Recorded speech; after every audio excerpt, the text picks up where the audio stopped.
और श्रीलंका के बीच 5वें दिन खेला गया सांस रोक देने वाला रोमांच पसंद आया हो तो हमारे इस वीडियो को दिल से एक लाइक जरूर कीजिएगा। दोस्तों, भारत और श्रीलंका के बीच चौथे टेस्ट मैच के 5वें दिन श्रीलंका को जीतने के लिए मात्र चाहिए थे 9 रन। तब जसप्रीत बुमराह के साथ मिल अश्विन ने एक साथ 5 विकेट लेकर पलट दिया पूरा मुकाबला, तो रविंद्र जडेजा भी नहीं रहे पीछे। दिखाई मैदान पर ऐसी चमत्कारी गेंदबाजी जिसे देखकर रोहित कोहली तक के उड़ गए होश। तो दोस्तों, आखिरकार कैसे बिल्कुल आखिरी ओवर की अंतिम गेंद पर हमें मिला इस मैच का चैंपियन। भारत और श्रीलंका के बीच चौथे टेस्ट मैच के 5वें दिन की पूरी हाईलाइट आपको वीडियो में दिखाएंगे, लेकिन उससे पहले आपको क्या लगता है कि जसप्रीत बुमराह, रविचंद्रन अश्विन और रविंद्र जडेजा में से कौन सबसे खतरनाक गेंदबाज है? अपनी राय नीचे कमेंट बॉक्स में जरूर बताइएगा। तो चलिए अब आपका ज्यादा समय न लेते हुए शुरू करते हैं वीडियो। दोस्तों, जैसा कि आप सभी तो जानते हैं कि भारत और श्रीलंका के बीच 5 मैचों की टेस्ट सीरीज 1-1 से बराबरी पर खड़ी थी और चौथे टेस्ट मैच के 4 दिनों का रोमांचक मुकाबला एक कांटे के मोड़ पर पहुंच गया था। ऐसे में इस चौथे टेस्ट का अंतिम और निर्णायक 5वां दिन यहां आर प्रेमदासा स्टेडियम पर खेला गया, जहां आखिरी दिन श्रीलंका की टीम को जीतने के लिए मात्र 168 रन की जरूरत थी और भारत को जीत के लिए श्रीलंका के सभी 10 विकेट चटकाने थे। अब दोस्तों, टीम इंडिया पर तो दबाव था, क्योंकि भारत की टीम के आगे श्रीलंका के बल्लेबाज आउट होने का नाम नहीं ले रहे थे। ऐसे में टीम इंडिया ने भी फिर तगड़ा पलटवार किया और हालात ये तक आ गए कि यहाँ तक अंत में जाकर मुकाबला ऐसा फंस गया कि भारत को जीतने के लिए 1 विकेट चाहिए था और श्रीलंका को मात्र 9 रन मैच जीतने के लिए चाहिए थे।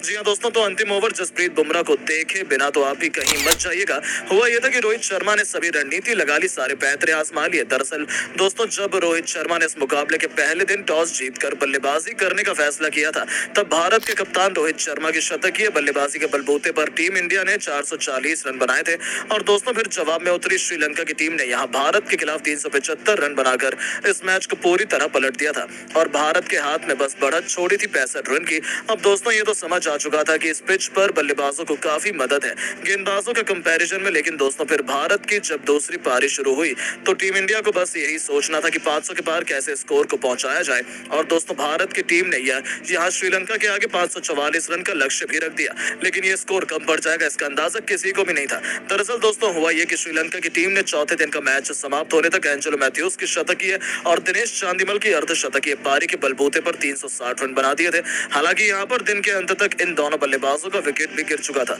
लेकिन दोस्तों भारत की टीम को तो मुकाबला जीतने के लिए अब 10 विकेट चटकाने बेहद जरूरी थे। अब यहाँ 5वें दिन का गेम जब शुरू हुआ तो यहाँ श्रीलंका के लिए पारी की शुरुआत करने प्रभात जयसूर्या और कमिंडो मेंडिस उतरे, जहां दोस्तों इन दोनों बल्लेबाजों पर पूरा दारोमदार था अपनी टीम के लिए स्कोर को आगे बढ़ाने का और श्रीलंका को जीतने के लिए आज 5वें दिन 184 रन और चाहिए थे और हाथ में उनके 5 विकेट बचे हुए थे। 5 विकेट जो श्रीलंका के गिरे थे उसमें से 3 विकेट अश्विन के नाम रहे, तो वहीं 2 विकेट जडेजा ने चटकाए थे। अब दोस्तों 5वें दिन कमिंडो मेंडिस और प्रभात जयसूर्या ने मिलकर इस मुकाबले को लगभग पूरी तरह से पलट दिया। यहाँ पर दोनों बल्लेबाज यही कोशिश कर रहे थे कि किसी भी हाल में बस अपना विकेट न खोया जाए और 5वें दिन जो 100 ओवर मिल रहे हैं उनका बखूबी फायदा उठाया जाए। अब दोस्तों, जसप्रीत बुमराह का एंकल मुड़ जाने की वजह से वो दूसरी पारी में बस एक ही ओवर डालकर रिटायर हार्ड हो चुके थे, लेकिन दोस्तों अब रोहित शर्मा को समझ में आ चुका था कि जसप्रीत बुमराह ने के बिना यहाँ कोई भी गेंदबाज विकेट नहीं ले पाएगा। ना तो कुलदीप यादव को विकेट मिल रहा था, ना अश्विन को, और मोहम्मद शमी भी काफी फेल होते हुए नजर आ रहे थे।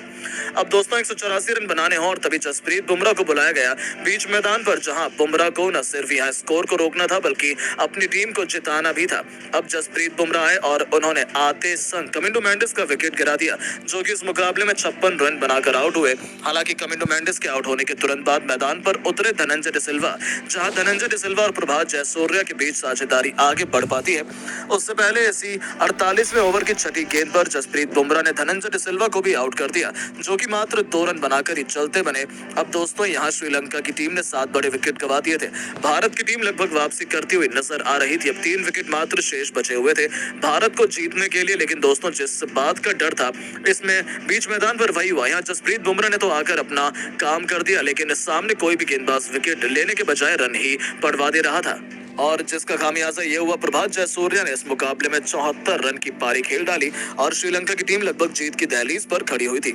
अब दोस्तों एंकल मुड़ जाने के बावजूद जसप्रीत बुमराह ने फैसला किया कि वो एक और ओवर डालेंगे और यहाँ बुमराह ने आते ही 66वें ओवर की पहली गेंद पर प्रभात जयसूर्या को मिडिल स्टंप पर गेंदबाजी करवाई और प्रभात जयसूर्या बिल्कुल स्टंप के आगे आ खड़े हुए, जहां एम्पायर ने तो फैसला किया कि प्रभात आउट है, लेकिन डीआरएस लेने के बाद ये पाया गया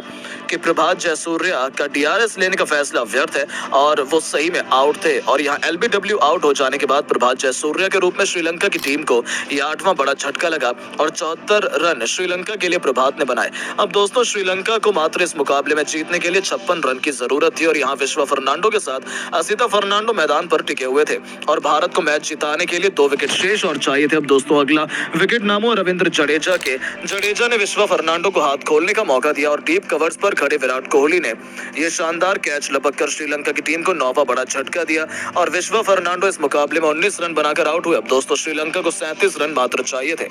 और भारत को मैच जीतने के लिए 1 विकेट। अब मुकाबला पूरी तरह से फंस चुका था। यहाँ पर हर एक गेंदबाज रोहित शर्मा जाकर जसप्रीत बुमराह को बता रहे थे आप किस लेंथ पर गेंदबाजी करो कि हमें विकेट मिल जाए, लेकिन दोस्तों विकेट मिलने की वजह यहाँ रन धीमे धीमे आगे बढ़ते चले जा रहे थे। असिता फर्नांडो और लहरू कुमारा मिलकर स्कोर को भी धीमे धीमे आगे बढ़ाते हुए लगभग नजदीक लेकर आ गए और यहाँ दोनों बल्लेबाजों ने 20 रन की साझेदारी कर डाली।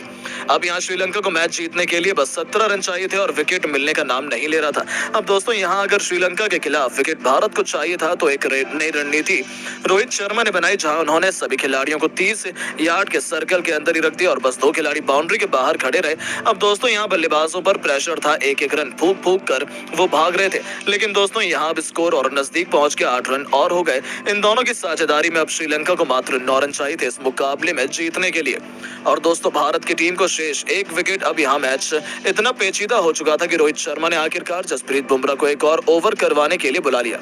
जी हां दोस्तों, जसप्रीत बुमराह इंजरी हो जाने के बावजूद भी इसको भापते हुए भी वो रुक नहीं रहे थे और वो अपनी टीम को जिताने की पूरी कोशिश कर रहे थे और जसप्रीत बुमराह ने आखिर विकेट लेकर श्रीलंका की टीम को इस रोमांचक मैच में हार थमा दी और यहाँ लहरू कुमार अंदर आती हुई यॉर्कर लेंथ की गेंद को समझ नहीं पाए और सीधा उनकी गिल्लियां उखड़ गई। यहाँ 10वां विकेट जसप्रीत बुमराह के नाम रहा, जहां इस दौरान बुमराह ने 4 बड़े विकेट हैट्रिक के तौर पर हासिल किए तो 3 विकेट जडेजा ने लिए थे और 3 विकेट अश्विन के नाम रहे। तो ऐसे में दोस्तों भारतीय टीम ने इस रोमांचक मुकाबले में मात्र 8 रन से जीत हासिल की और टीम इंडिया ने यह मुकाबला जीतकर पूरी दुनिया को बता दिया कि वो किसी से हारने वाले नहीं है।